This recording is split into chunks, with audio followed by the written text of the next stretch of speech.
주님께서 여러분과 함께 마테오가 전한 거룩한 복음입니다. 그때 예수님께서 군중에게 말씀하고 계시는데 그분의 어머니와 형제들이 그분과 이야기하려고 밖에 서 있었다. 그래서 어떤 이가 예수님께 보십시오. 스승님의 어머님과 형제들이 스승님과 이야기하려고 밖에 서 계십니다. 하고 말하였다. 그러자 예수님께서 당신에게 말한 사람에게 누가 내 어머니고 누가 내 형제들이냐 하고 반문하셨다. 그리고 당신의 제자들을 가리키시며 이르셨다. 이들이 내 어머니고 내 형제들이다. 하늘에 계신 내 아버지의 뜻을 실행하는 사람이 내 형제요 누이요 어머니다. 주님의 말씀입니다. 그리스도님 참여합니다. 참여 예수님, 서로 인사 좀 나누세요.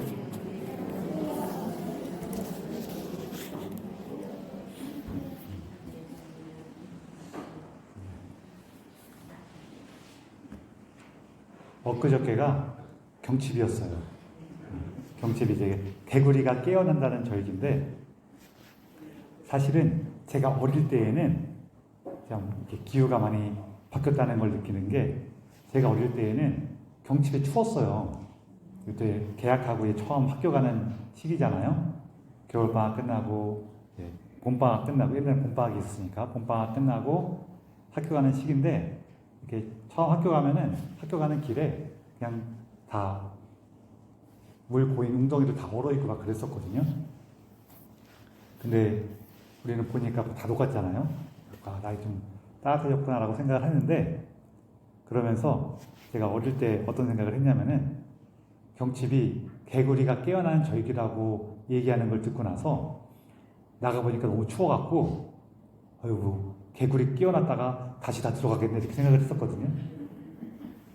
근데 엊그저께 되게 따뜻하더라고요. 그래서 아유 기후가 많이 바뀌어서 따뜻해졌네. 지금은 이제 개구리 들어갈 걱정 안 해도 되겠다라고 했는데 그렇게 생각하니까 갑자기 비 내리고 추워졌어요. 아니 이제 비 내리고 좀 추워졌죠. 근데 예전에는 요즘에 이렇게 비 오면 눈 왔어요. 그렇죠?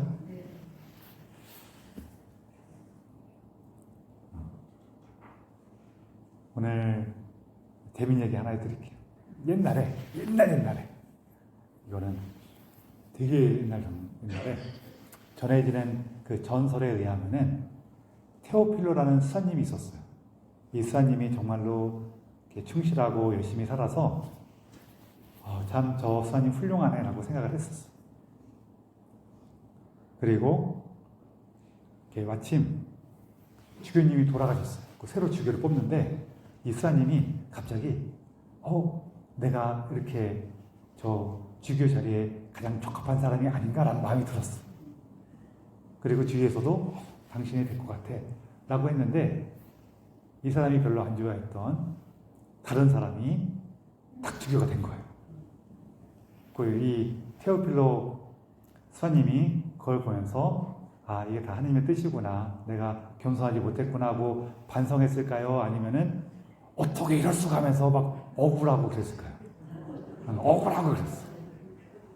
그래갖고 그게 무슨 욕심이 생겼는지 내가 주교가 됐어야 되는데 막 그런 마음이 생겨갖고 막 괴로워하고 있는데 그때 이제 악마가 와서 말을 걸었어. 야, 내가 너를 주교로 만들어주면은 넌 나한테 뭐 줄래? 내가 너 만들어줄 테니까. 내가 널 주교로 만들어줄 테니 네 영혼을 나한테 팔아라 그런 거예요. 근데 이 얘기가 너무 그 순간에는 너무 그게 혹해갖고 그러겠노라 그랬어. 그리고 진짜로 이렇게 막 상황이 바뀌어갖고 이 테오필로가 선생님이 주교가 된 거예요. 주교가 돼갖고 처음에는 그래 이렇게 됐어야지 딱 그랬는데 조금 지나니까 걱정이 돼야 돼요. 제정신이 돌아오면서 내 영혼 어떻게 하지 하면서 너무 걱정이 돼갖고 정말로 우리를 치면은 100일 동안 단식하면서 막 기도했어요. 뉘우치고 내가 정말 순간의 유혹에 넘어가서 이게 무슨 꼴인가 하면서 주님 저에게 제발 자비를 베풀어 주십시오 하면서 성모님께 특별히 성모님께 불쌍한 저를 돌보시고 저를 위해서 은총을 청해주십시오 기도를 했어요. 간절히 기도를 했더니 성모님께서 그 기도를 들으시고 어떻게 해요? 이렇게 너는 네가 잘못한 거니까 네가 알아서 해라 그랬을까요? 아니면은 아유 저걸 어떻게 하나 하면서 또 나가셨을까요? 그렇죠. 저걸 어떻게 하나 하고 나가시죠. 여러분 자식이 문제 생기면은 네 일이가 네가 알아서 해 그래요? 아니면은 아우 저걸 어떻게 하나 해서 또 어떻게든 할 수 있는 걸 좀 찾아봐요. 그런 거예요. 그래갖고 이제 지옥으로 가셨어요. 지옥으로 가셔갖고 지옥의 문을 두드리시는데, 근데 우리가 이제 얘기하기에 꼭 지옥을 뭐 집이나 성처럼 그리고 그 문을 두들기는 것처럼 이렇게 말은 하긴 하지만 그냥 제 생각에는 약간 이거 어떤 느낌이냐면은 여기 깜깜한 어둠이 있는데 누가 밝은 손전등을 가져가서 훅훅 비춰요. 그럼 어둠이 어떻게 돼요? 어둠이 어떻게 돼요? 손전등을 비추는 것마다 푹푹 뚫리죠. 그런 거예요. 성모님께서 지옥에 가서 지옥을 두드리니까 지옥은 완전히 깜깜한 어둠인데 은총 안에서 완전 어둠인데 은총을 충만한 분이 오셔갖고 문을 두드리니까 어떻게 돼요? 문을 두드리는 것보다 그냥 뻥뻥 뚫리는 거예요. 그러니까 악마들이 견딜 수가 있어요, 없어요? 왜 그쵸? 아니, 우리 치면, 저 양반이 여기 왜 오셨대? 그러면서, 누구야? 그러고 찾았어요. 그 테오필로랑 계약한 그 악마를 찾아냈어요. 너 가봐. 딱 보니까, 어때요? 딱 봤지만, 제가 이제 막 살도 붙이는 거예요. 원래 전설 얘기에서. 딱 봤지만, 속으로는, 겁이 나도, 겉으로는 왜 왔냐 이렇게 뻗당길 거 아니에요. 그 성모님께서 손을 딱 내밀고 내놔 그랬어요. 뭘 내놓으라고요? 계약서 내놓으라고. 계약서. 그래갖고 악마가 이거는 정당한 계약이라고. 나는 그 사람을 죽이로 만들었고 걔는 영혼을 나한테 주기로 했다고. 그때 성모님께서 어떻게 하셨을까요? 악마를 거기서 두들겨 패기 시작하셨어. 전설에 그게 써있어. 전해줘. 막 성모님한테 맞다가 이 악마가 견딜 수가 없어갖고 계약서를 다시 꺼냈어요. 너무 억울해하면서 성모님께서 그 계약서를 받아갖고 다시 이제 테오필로는 단식하며 기도하다가 쓰러져 있는데 그 테오필로한테 계약서를 다시 건네주면서 다시는 이렇게 하지 말고 하느님과 예수님만을 기억해라. 그리고 다른 사람들에게 사랑을 베풀어라. 그리고 돌아가셨대요. 테오필로는 주교님이 됐죠. 이 주교님은 어떻게 살았을까요? 잘 살아야죠. 잘 살아야죠. 그런 얘기가 전해져요.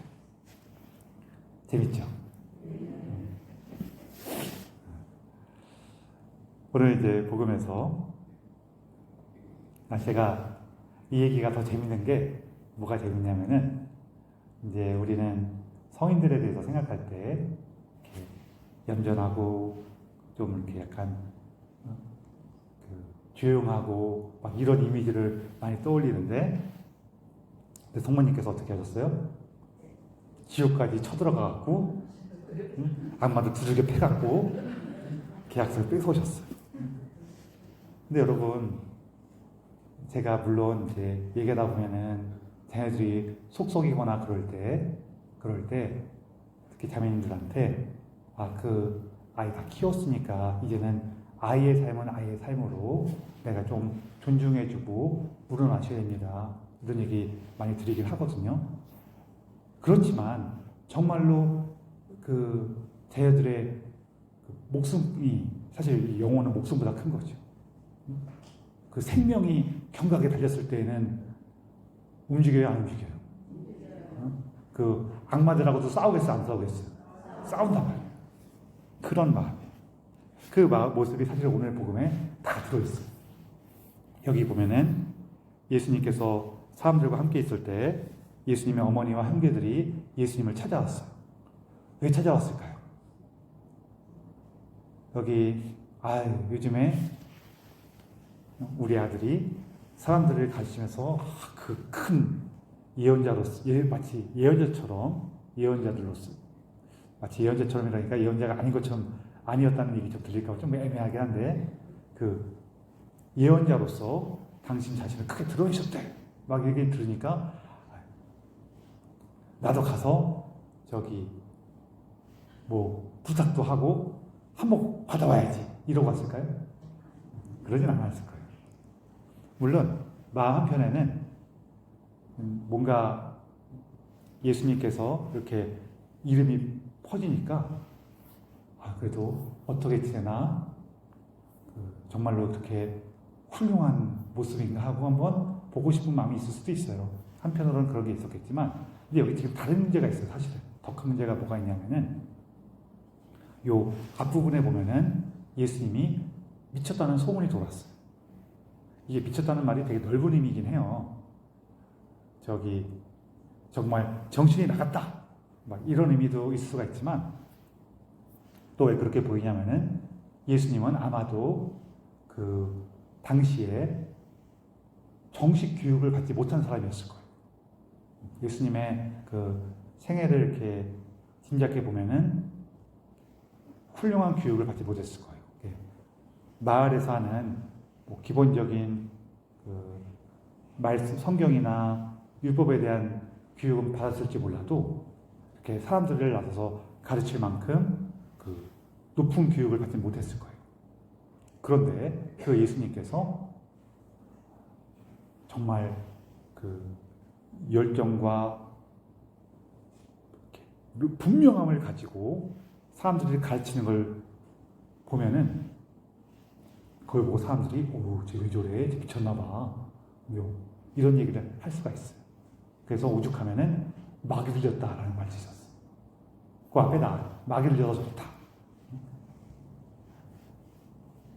그리고 또 다른 하나는 꼭 그렇게까지는 아니라고 하더라도 우리도 막 세례 처음 받거나 아니면은 어느 날 이 사람이 뭐 기도 안에서 활동 안에서 하느님을 깊이 만나갖고 맨날 성당에만 가서 계속 기도하고 막 봉사하고 막 그러면은 주위 사람들이 뭐라 그래요?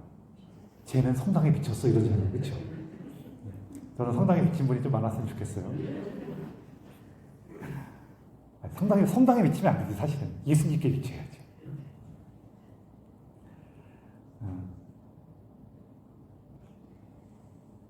그러다 보니까 뭔가 이렇게 안정적으로 생활하는 것도 아니고 밥은 잘 먹고 다니지도 모르겠고 걱정이 돼요, 안 돼요?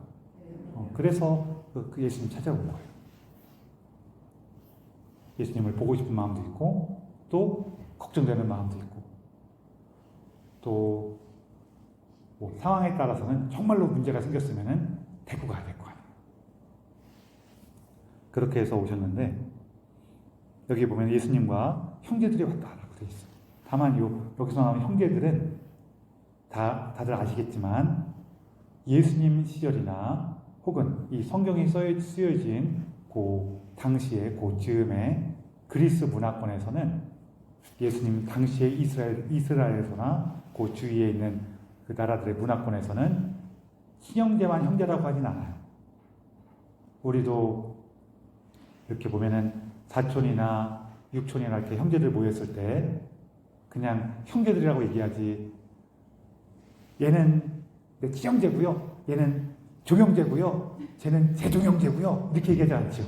그냥 우리 다 형제들이 이렇게 얘기하는 것처럼 그 뭐 사촌 육촌이라는 그 구분이 있긴 하지만 그거는 그걸 특별히 표현할 때만 그렇게 쓰는 거지. 그냥 그 비슷한 우리로 치면은 학렬의 가족들이 모이면은 그냥 다 형제라고 그런단 말이에요. 그래서 이스라엘도 비슷해요. 뿐만 아니라 되게 친한 친구, 너무너무 친한 친구들, 그냥 우리도 그렇게 아주 가까운 사람들이면은 형, 뭐 동생, 뭐 이렇게 그냥 이렇게 부르잖아요, 그렇죠? 그런 거예요. 그래서 그런 거를 막 섞어 쓰기 때문에 이렇게 이 형제가 정말로 어떤 형제들을 요거는 요 표현만 보고는 알 수가 없어요. 그러면서 이제 예수님을 찾아온 거는 좀 전에 얘기한 것처럼 성모님께서 아드님을 향한 그 걱정, 그 마음에서 오신 거고, 그 다른 한편으로는 뭐냐면은 예수님께서 말씀하시는데 누가 내 형제들이냐? 하늘에 계신 내 아버지의 뜻을 실행하는 사람이 내 형제요, 누이요, 어머니다라고 얘기를 해요. 여기에서 이제 우리가 기억했으면 하는 하나가 뭐가 있냐면은 이 표현은 아버지의 뜻을 실행하는 사람이 예수님의 가족이다. 그렇죠? 이걸 거꾸로 얘기하면 예수님의 가족은 아버지의 뜻을 실행하는 사람이다. 같은 말이죠. 마리아님께서 왜 예수님의 어머니가 되셨냐? 이거 분명하죠. 왜 어머니가 되셨어요? 하느님 아버지의 뜻에 순명했기 때문이죠.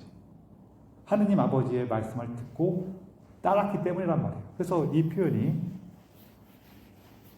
마리아님에 대해서, 성모님에 대해서 단순히 예수님을 낳았기 때문이 아니라 아버지의 뜻을 순명했기 때문에 예수님의 어머니시다는 거예요. 그것도 같이 포함하고 있어요. 뿐만 아니라 여기에서 성모님께서 당신의 생각과 마음대로 예수님을 잡아가지 않아요. 무슨 얘기냐면은 내 아들 예수가 저렇게 고생하면서 복음 전하는 거에 저거 너무 걱정돼. 그러니까 너 집에 와서 그냥 있어라. 이래요, 안 그래요? 그렇지 않아요. 그 안에서 하느님의 뜻을 기억하고 아드님을 존중하죠. 우리가 그 자녀들을 마음에 품고 사는 것들은 어머니들은 다 해요. 그렇죠? 다 해요. 그건 다 해. 아니, 다라고 하면 안 된다. 보통이라면 다 해요. 가끔 이상한 분이 좀 계시니까. 그런데 사실 자녀들을 마음에 품고 사는 것보다 더 어려운 게 뭐예요? 아이들이 커가면서 아이들을 존중하고 아이들의 뜻에 내가 순명하는 게 더 힘들죠. 안 힘드세요? 그거 힘들어요. 나도 모르게 이 말이 나온단 말이에요. 내가 입을 거 못 입고 먹을 거 못 먹고 키웠는데 넌 어쩜 내 말이 이렇게 안 되니? 이 말 나와요, 안 나와요? 나도 모르게 나와요. 근데 마리아님께서는, 성모님께서는 그것도 아드님을 위해서 내려놓으신 거죠. 그래서 사실 이 모습 때문에 우리 일독서 얘기를 할수록 이렇게 나오는 거예요. 일독서에 보면은 다윗이 계약의 궤를 이제 모시는 장면이 나오는데, 오늘 성모신입니다인데 왜 저 독서가 있을까 궁금하지 않으세요? 궁금해요? 안 궁금해요? 궁금해요? 궁금하면 옛날인 건데. 그래요. 계약의가 왜 나오냐면은 사실 이 계약의 궤가 오랫동안 교회 안에서 성모님을 상징하는 표현이었어요. 왜냐하면은 계약의 궤 안에는 뭐가 있어요? 3개가 있다고 전해져요. 처음에는 십계명판, 이게 가장 중요한 거고, 그 다음에 다른 2가지 물품도 같이 들어있다고 전해지는데, 하나가 뭐냐면은 만나. 이스라엘이 그 광야에서 먹었던 그 만나가 담긴 항아리. 그리고 또 하나 뭐냐면은 말씀하신 아론의 지팡이. 아론의 지팡이가 뭐냐면은 이제 누가 주님의 사제가 되느냐고 했을 때 그 레위지파 사람들, 각 가문 사람들께 그 지팡이를 꽂았거든요. 근데 아론의 지팡이에서 싹이 텄어요.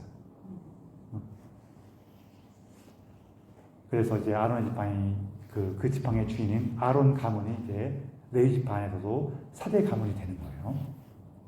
그런 얘기가 나오는데, 그래서 자, 이 세 가지 물건이 다 예수님을 의미해요.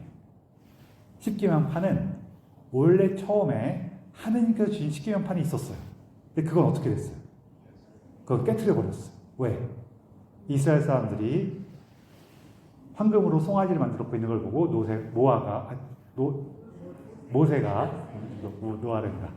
모세가 그 십계명판을 집어 던져갖고 깨버렸어요. 그리고 다시 올라갔을 때 이제 하느님께서 어떻게 해요? 모세가 직접 하느님의 말씀대로 십계명판을 새겨요. 그렇죠? 그래서 이 십계명판이 뭘 의미하냐면은 하느님의 율법이기도 하지만 또 하나는 하느님의 말씀을 사람이 돌에 새겼죠. 그렇죠? 그래서 신성과 인성이 결합된 하느님의 가르침이란 말이에요. 돌에 새겨진 하느님의 말씀이에요. 그래서 바로 신성과 인성이 결합된 예수님을 의미해요. 그리고 그 안에 하느님의 뜻과 사랑이 담겨져 있죠. 두 번째, 만나. 만나는 우리가 더 쉬워요. 만나는 뭐예요?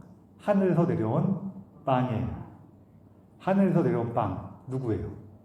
예수님. 우리에게 생명의 양식이 되신 예수님 자신을 얘기하죠.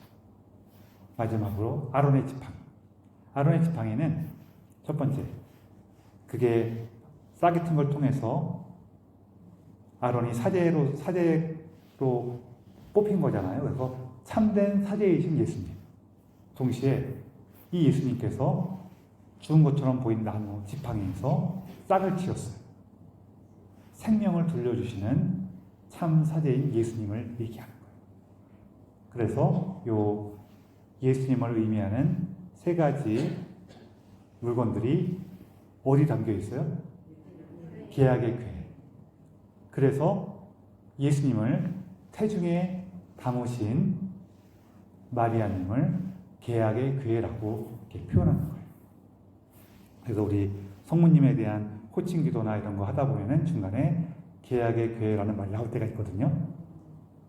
그러면 계약의 궤가 여기 왜 나왔나 할 때 바로 이런 의미들 때문에 성모님을 계약의 궤라고도 불러요. 이처럼 성모님께서는 항상 당신 살 안에, 당신의 마음 안에 누구를 품고 있었어요? 예수님을. 당신의 아드님이신 예수님을 품고 계셨어요. 그래서 그분이 복되시고 은총에 가득하신 겁니다. 우리 또한 이 성모님을 통해서 예수님을 조금 더 가까이 만날 수 있기를, 또 하느님의 말씀에 순명하셨던 성모님의 모습을 담고 따를 수 있기를 청하는 거예요. 그래서 이게 우리에게 두 가지를 동시에 알려줘요.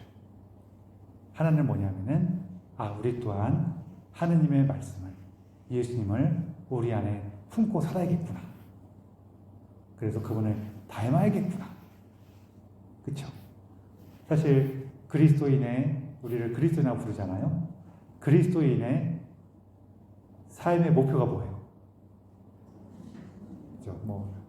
영원한 생명, 구원 다 같은 말인데 그 표현 중에 하나가 뭐냐면은 예수님을 닮는 삶. 예수님을 닮는 삶이란 말이에요. 한번 따라해 보세요. 그리스도 똑 닮기. 이게 우리 삶의 목표예요. 그리고 또 하나가 있어요. 이거는 그냥 제가 덧붙이는 건데 사실 중요한 건 아니에요. 덧붙이는 건데 뭐냐면은 그 마음으로 살아갈 때 동시에 뭐가 되냐면은 자기의 부족함을 깨달을 수가 있어요.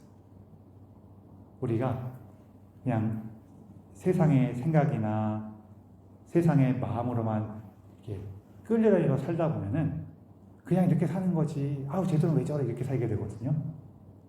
그럴 때마다, 그런데 우리가 좀 전에 우리가 예수님을 우리 삶 안에 품고 사는 거지 성모님처럼 당신의 삶 안에, 마음 안에 예수님을 모시고 사는 거지라는 걸 기억하게 되면은 어떻게 되냐면은 아우 쟤들 왜 저래 그랬다가도 쟤들을 왜 저래 라고 하는 거는 왜 그런 거예요? 내가 예수님하고 똑 닮아서 그런 거예요? 아니면은 좀 안 닮아서 그런 거예요? 좀 안 닮아서 그런 거라고. 그래서 아 예수님 제가요 저희들 보면은 너무너무 얄밉고 화가 나거든요. 이게 제 안에 당신께서 계신 것을 제가 받아들이지 못해서 제가 당신하고 이렇게 같이 하지 못해서 이런 일이 벌어지고 있습니다. 그런 거를 찾는 거죠. 그래서 사실은 우리가 이렇게 살다 보면은 그 예수님과 함께하지 못할 때도 제법 있어요, 그렇죠? 그럴 때 이런 부족한 우리에게, 연약한 우리에게 하느님께서 또 함께 해주시는구나, 우리를 찾아가 주시는구나. 특별히 성모님께서 아기 예수님을 당신 품에 안고 우리에게 와주시는구나 하는 걸 같이 기억하는 겁니다. 그래서 오늘 성모님 기사 보내면서 우리 영혼이신 우리를 돕기 위해서, 우리를 구하기 위해서 지옥까지도 가셨던 성모님의 마음을 기억하고 성모님 손을 잡고 예수님을 만나러 갈 수 있기를 청하면서 이 미사를 봉헌합시다.